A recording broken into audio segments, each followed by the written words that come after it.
Hey everybody, we're back running into Darkroot Garden. We've gotten the Drake Sword, which makes things a little easier on us. The Drake Sword is essentially a straight sword. Straight sword is a category of swords that have a pretty similar moveset, and it includes the short sword and long sword, which are basically the same sword, just one is kind of crappier, as well as the broadsword, which is the knight starting weapon. The Drake Sword behaves pretty much in the same way as the broadsword. It has more or less the same moveset, and the main difference there is that it has a worse one-handed strong attack, which is R2 on the PS3 controller, I think the right trigger on the 360. The way that the broadsword works is that its two-handed or one-handed strong attack is just another harder slash. It does more damage, but it's still a slash attack. The longsword has a thrust as its secondary attack, which gives it a lot more versatility and gives it a different damage type. There are actually multiple damage types in the game. Most weapons are normal.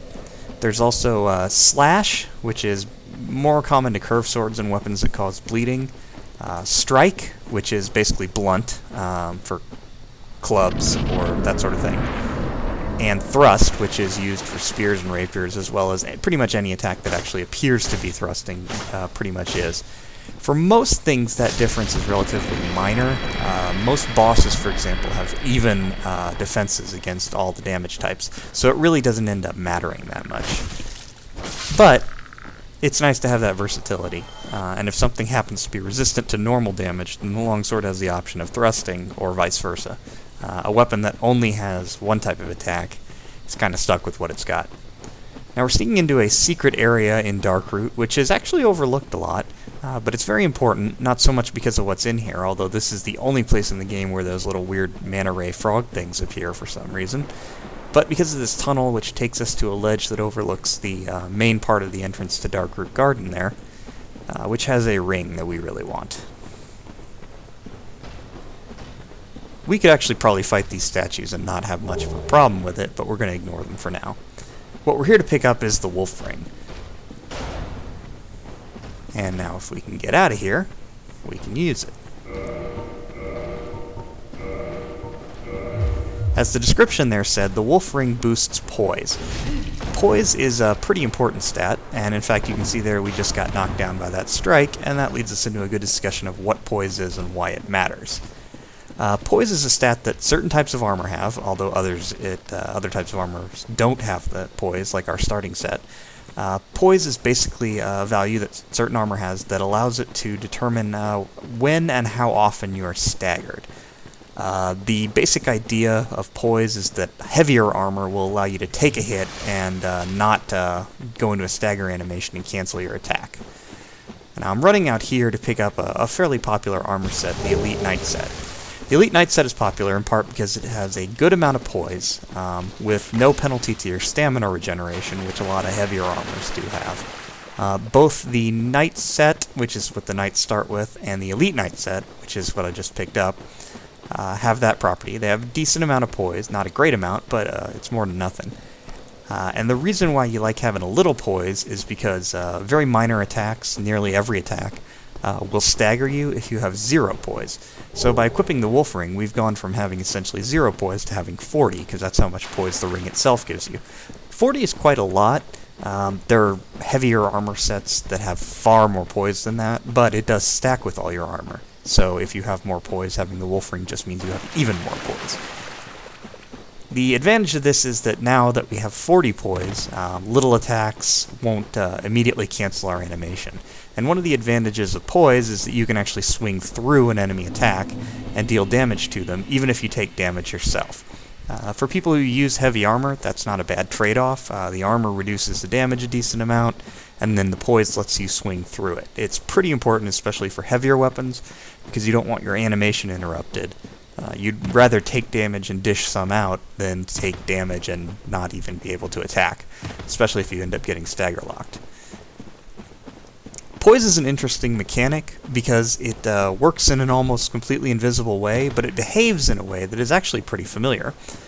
In earlier videos you may have seen that poison bar rising that, for example, if you take damage from the dragon's breath, that sort of thing, out in the Valley of Drakes, there was a little bar that moved up, and the length of that bar and how quickly it fills up was determined by the amount of poison resist on your gear. So the Wanderer set has a little bit of poison resist, so the bar is not huge, but it's decent.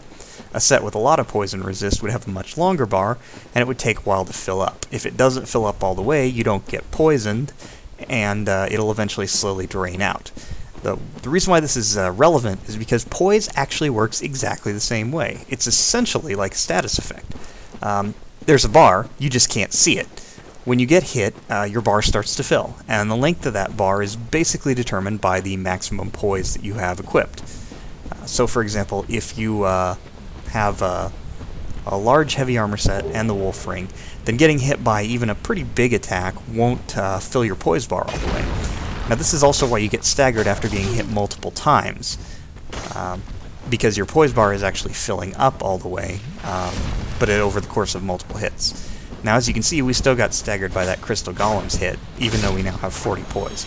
You need a fair amount of poise to survive really strong hits. I think it's somewhere in the 50s range for most medium hits, and up in the 70s to 90s to resist a swing like that. Now where we are is we're down in Darkroot Basin again. We're fighting these Crystal Golems, and we have a friend, which is what's shooting at us. That's the Hydra, which is one of 2 Hydras in the game. And this is the easier one down here in Darkroot Basin. I say easier because he's actually got less health and does slightly less damage, but he's actually pretty hard because the game sets this up in a position such that it's really not easy to get at him. The Hydra, as you can see, shoots pretty powerful water blasts, and they do have friendly fire on monsters, so they'll actually hit those Crystal Golems, but of course, unfortunately, they'll also hit us. We want to clear out the Crystal Golems first, so that we can deal with the Hydra on our own terms. Now, when you get to this area in most games, it's pretty intimidating, because those water blasts can really mess you up. Even if you block them, it does an enormous amount of stamina damage, and it'll probably break through and deal some damage to you. And you might be discouraged from fighting the Hydra, because you figure, well, if he can hit me that hard, then there's no way I can beat him at this point. But that's simply not true, and in fact, we're going to go kill the Hydra. There's a couple of things you can get here. You could get them by just running, but I have very little luck with that, and you have to kill the Hydra at some point anyway. And this is especially true for the build that I'm going to be working with, which I'll talk about here as we go. You might have noticed that I was putting up my intelligence after 16 strength and 14 dexterity. And that's pretty much the core foundation of my build. Unfortunately, here I am out of Estus. I still haven't approached the Hydra yet, but I think it should be alright. What we'll do then is we'll look for alternative means of healing right after we dodge that ability, and sure enough, we can use a humanity. Using a humanity item refills your hit points, tops you off. It also gives you 1 humanity up there in the top left corner. These can be useful as emergency healing. The animation takes slightly longer than using an Estus Flask, but beggars can't be choosers, and sometimes getting a full hit point restore is better. Now, we run right up into the water, and the Hydra starts physically attacking us by shooting its heads at us. You might figure, thanks to the water blast being so strong, that the Hydra is really dangerous in this form, but it's actually completely the opposite. It's very strange. The Hydra's attacks do barely any damage, physically. And it's actually much easier to fight and kill the Hydra close up.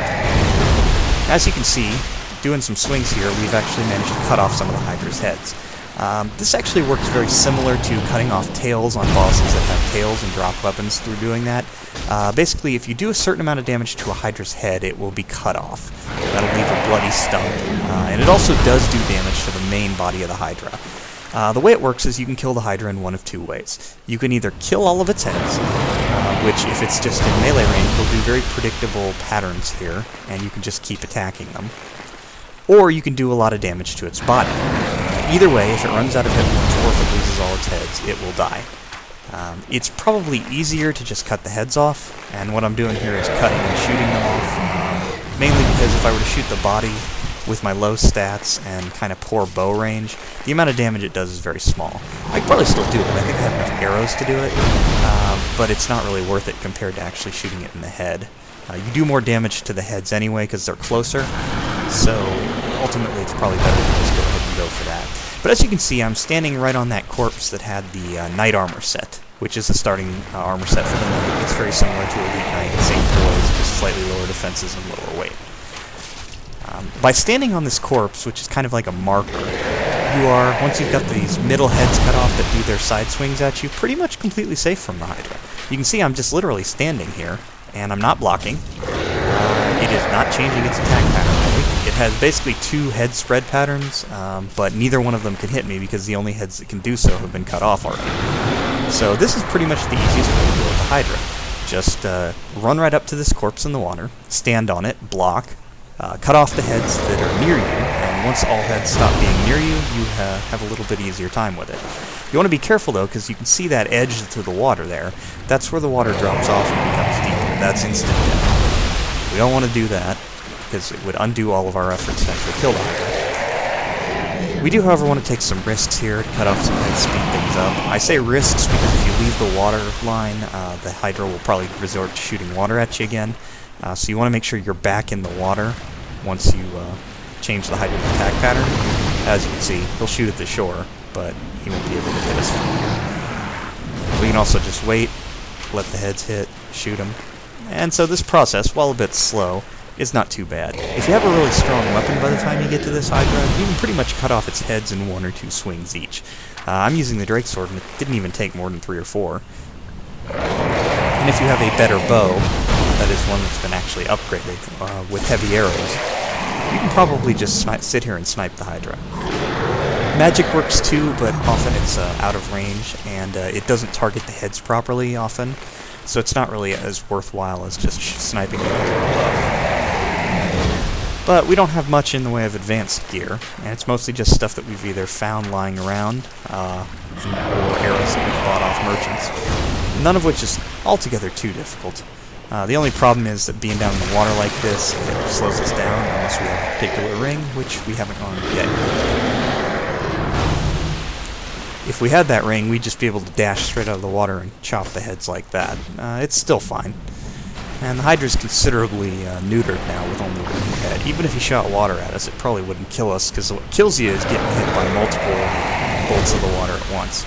Once he's down to one head, he can only shoot one at a time. And there we go. The Hydra, actually, you could barely see that, but it still had some health left, but because it's lost all of its heads, it's now dead. And it drops a dragon scale, even though it's apparently not a dragon.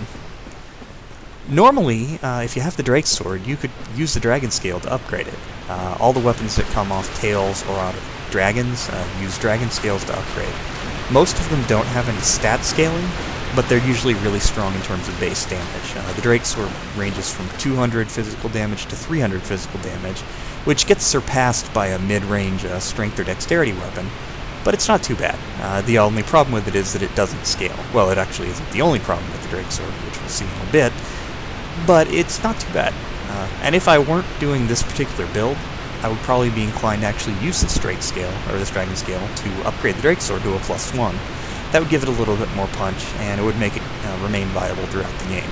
And in fact, if you were to go kill the undead dragon, you could do that with arrows. It would take forever, but he can't do anything but sit there spewing poison at a particular area, so you could just sit there and snipe him for a while. You get another Drake scale from him, and there's one slightly later in the game. So you could get the Drake Sword to about +2 by the time you get down into Blighttown, which is pretty respectable, and all for very minimal soul investment. To actually get a decent weapon up to +10 or so requires that you know where the large ember is, that you go for it as early as you can, and then you have to get a bunch of shards and large shards to upgrade it onto it. It's doable, it just requires a lot more farming. That soul we just went up the ladder to get, and this is actually a way to get to the second half of Darkroot Garden, which we're not going to bother with quite yet. That's actually a, let's see what that is. That's a large, a Soul of a Brave Warrior, which is about 5,000 souls. So killing the Hydra gives you 5,000 souls, and then you can go right up that ladder and get the 5,000 soul item. So you can get 10,000 souls just out of killing the Hydra, plus whatever the golems give you. But that's not the reason why we've killed the Hydra, although him being a pain in the ass is good enough reason to do it. This is probably not advisable since my Estus is empty, but we're going to run back here, and there's nothing here. So we need to quit, and reload the game. You have to do that because this enemy only appears once the Hydra is dead, and only once you either leave the area or just in other ways load the area, and quitting and reloading is one way to do that.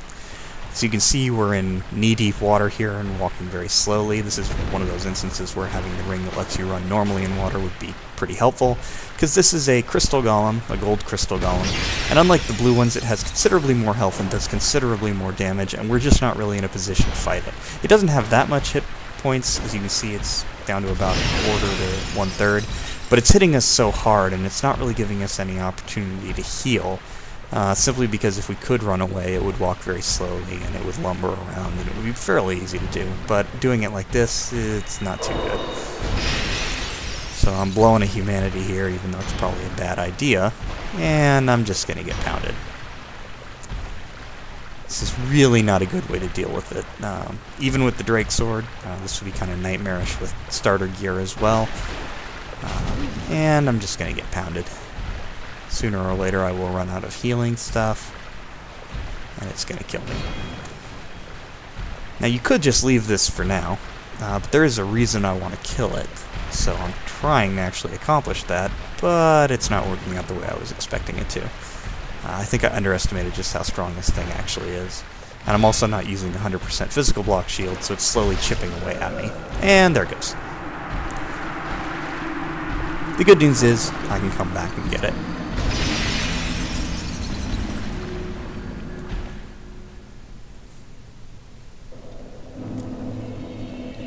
It's a bit of a hike, but it's not too far, and this is the closest bonfire to it, so we'll go from there.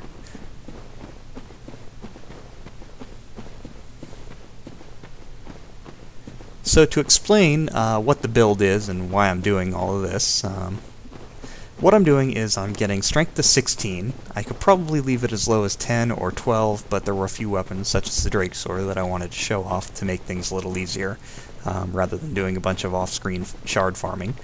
16 strength allows for wielding a couple of neat weapons and shields. It's useful enough. It might be a bit of a waste of points, but I'm not that concerned about it.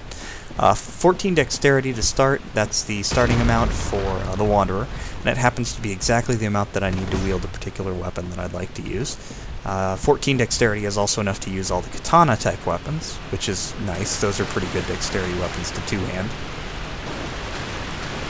And what we're going to do is raise our intelligence to 16. I think it's at about 14 now, but we've got the extra souls that we picked up from soul items, so it will be no problem to raise it to 16.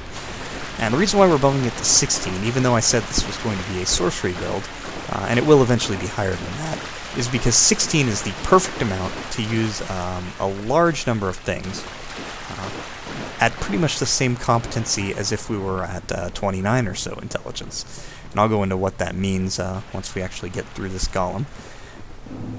Now, I'd actually died one more time between now and then. The golem was giving me more problems than I was expecting. And I devised a way to deal with that, and it has to do with attack radiuses, basically.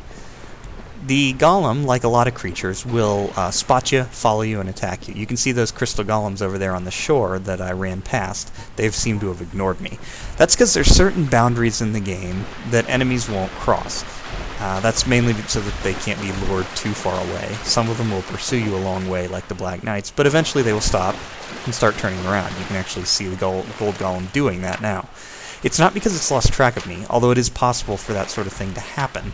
But because there's actually an invisible barrier on the edge of the lake somewhere here. I think it's this bush and rock outcropping that's sneaking out. See, as soon as I cross that, the golem starts walking back.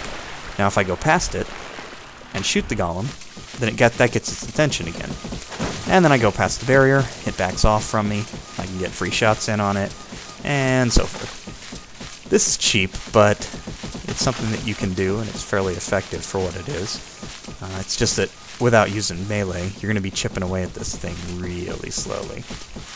Having large arrows and an upgraded bow would speed this up immensely. That same is true of the dragon if you wanted to kill it with arrows. But just doing it with an unupgraded longbow and some standard or heavy arrows is certainly possible. So here we are doing it in fast motion, and that should kill it. Which is a good thing, because we were almost out of arrows. When the Golem is killed, it leaves behind an NPC. This is Dusk. She's an important NPC, mainly to the new PC content, but in the original game, and in this part of the game that we're doing, which is from the original part of the game, the main thing that she's useful for is that she is a spell merchant. And obviously this is a sorcery run, but I haven't really done much in the way of getting sorceries yet, and I'm going to be slowly correcting that over the course of these next couple of updates. The first way we want to do that is we want to free Dusk from that gold golem, which requires that we kill the Hydra first. So we have to kill the Hydra, then kill the golem, and then we can finally talk to her and use her as a merchant. And there's a very important reason why we want to do that. But first we'll need to take out the crystal golems, because otherwise they will walk up and pound us to death while we're trying to shop with her. And that would not be good. There's also the slim possibility that they would actually kill her, which is something we definitely don't want. So we're going to avoid all that as well.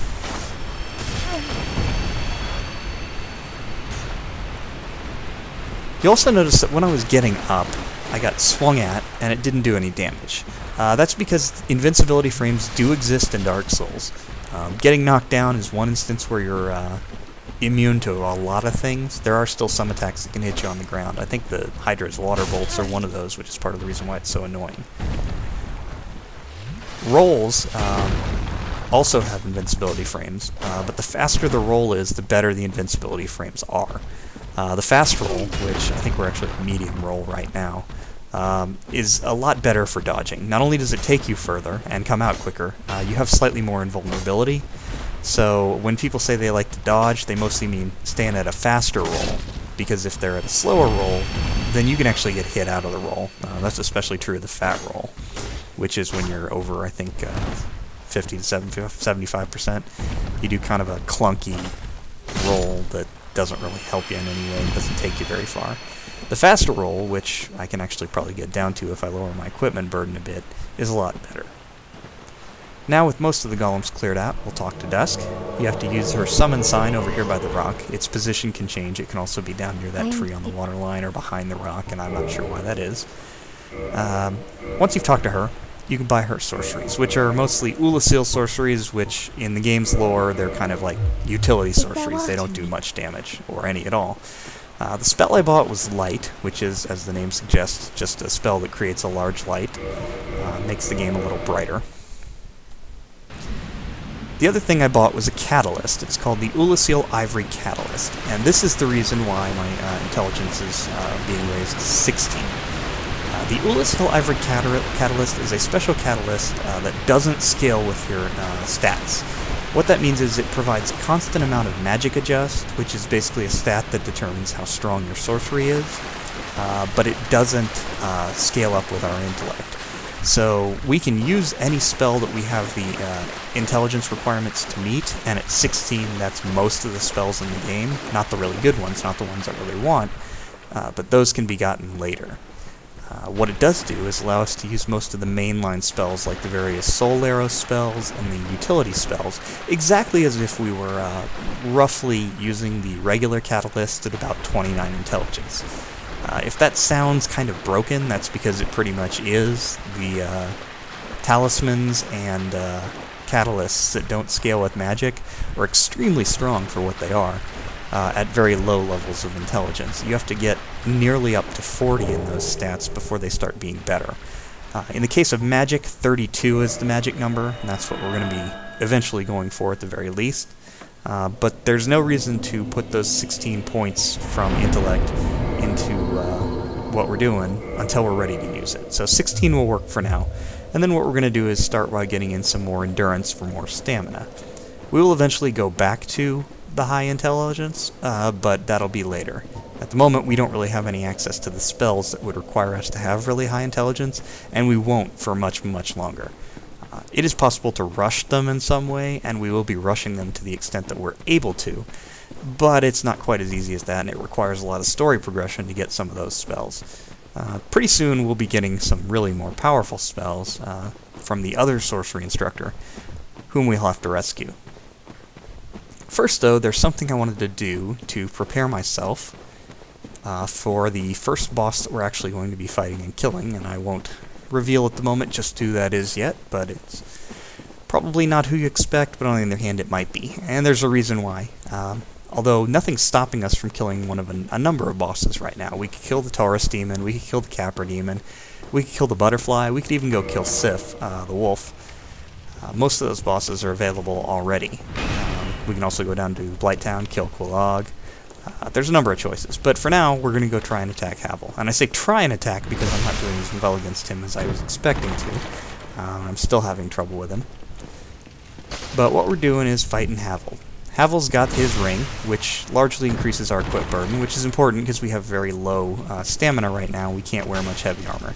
Now, you might wonder why we would even bother with that, especially since we're doing a sorcery build, but having Havel's ring every so often when you need to use armor is pretty useful. And I'll show how that can be used to kind of cheese a couple of bosses while you're still weak and fresh. And my goal here was to backstab chain Havel to death, and I was so close to doing so, but he ended up one-shotting me. Yeah. So we're going to need to prepare for him a little better, and I think I know a few ways to do that.